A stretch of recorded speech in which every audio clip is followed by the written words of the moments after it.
حضرت عمر رضی اللہ تعالیٰ عنہ کی حالت۔ حضرت عمر رضی اللہ تعالیٰ عنہ بسا اوقات ایک تنکا ہاتھ میں لیتے اور فرماتے کاش میں یہ تنکا ہوتا۔ کبھی فرماتے کاش مجھے میری ماں نے جانا ہی نہ ہوتا۔ ایک مرتبہ کسی کام میں مشغول تھے، ایک شخص آیا اور کہنے لگا کہ فلاں شخص نے مجھ پر ظلم کیا ہے، آپ چل کر مجھے بدلہ دلوا دیجئے۔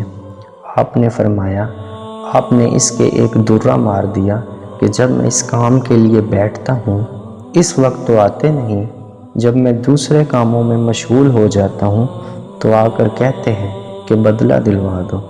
وہ شخص چلا گیا۔ آپ رضی اللہ تعالیٰ عنہ نے آدمی بھیج کر اس کو بلوایا اور درہ اس کو دے کر فرمایا کہ بدلہ لے لو۔ اس نے عرض کیا میں نے اللہ کے واسطے معاف کیا۔ گھر تشریف لائے، 2 رکعت نماز پڑھی۔ اس کے بعد اپنے آپ کو خطاب کر کے فرمایا اے عمر، تو کمینہ تھا، اللہ نے تجھ کو اونچا کیا۔ تو گمراہ تھا، اللہ نے تجھ کو ہدایت کی۔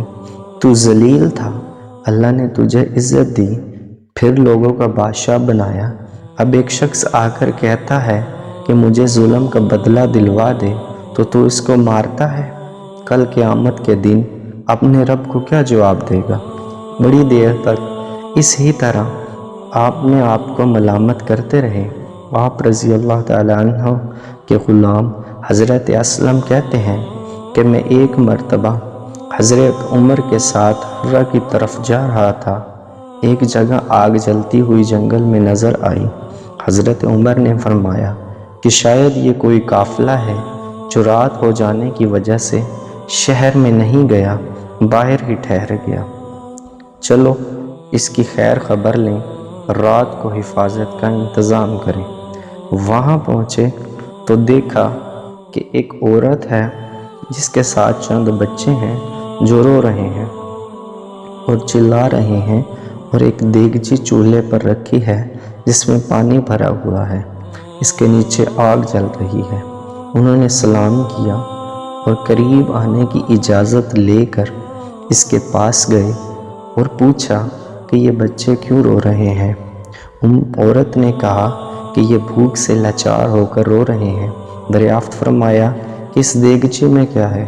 عورت نے کہا کہ پانی بھر کر بہلانے کے واسطے آگ پر رکھ دی ہے کہ ذرا ان کو تسلی ہو جائے اور سو جائیں۔ امیر المومنین عمر رضی اللہ تعالیٰ عنہ کا اور میرا ہی اللہ ہی کے یہاں فیصلہ ہوگا کہ میری اس تنگی کی خبر نہیں لیتے۔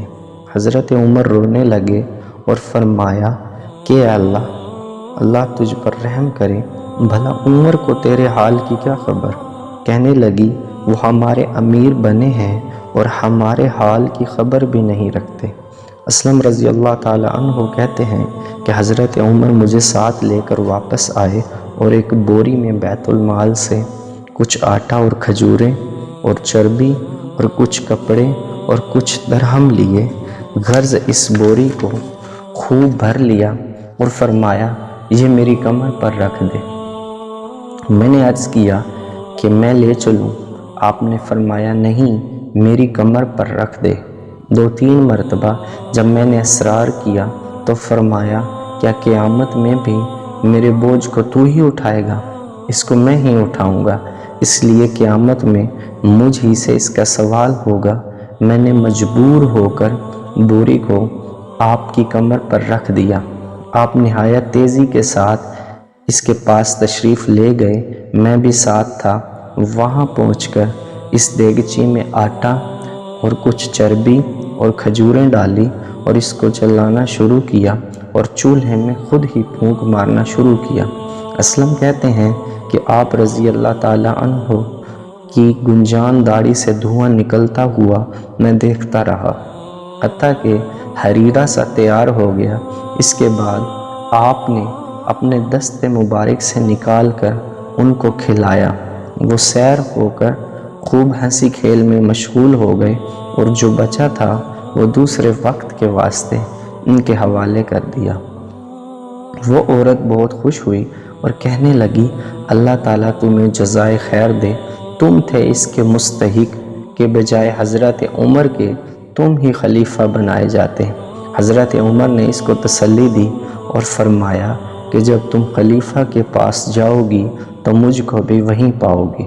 حضرت عمر اس کے قریب ہی ذرا ہٹ کر زمین پر بیٹھ گئے اور تھوڑی دیر بیٹھنے کے بعد چلے آئے اور فرمایا کہ میں اس لیے بیٹھا تھا کہ میں نے ان کو روتے ہوئے دیکھا تھا، میرا دل چاہا کہ تھوڑی دیر ان کو ہنستے ہوئے بھی دیکھوں۔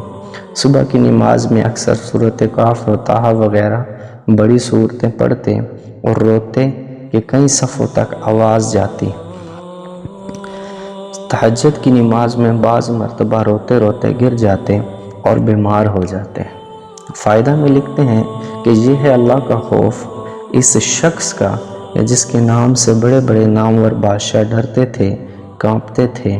آج بھی 1350 برس کے زمانہ تک اس کا دبدبہ مانا ہوا ہے۔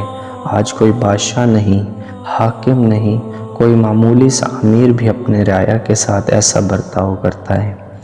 بس بھئی اللہ تعالیٰ ہم سب کو حضرت عمر رضی اللہ تعالیٰ عنہ کے نقش قدم پر چلنے کی توفیق عطا فرمائے۔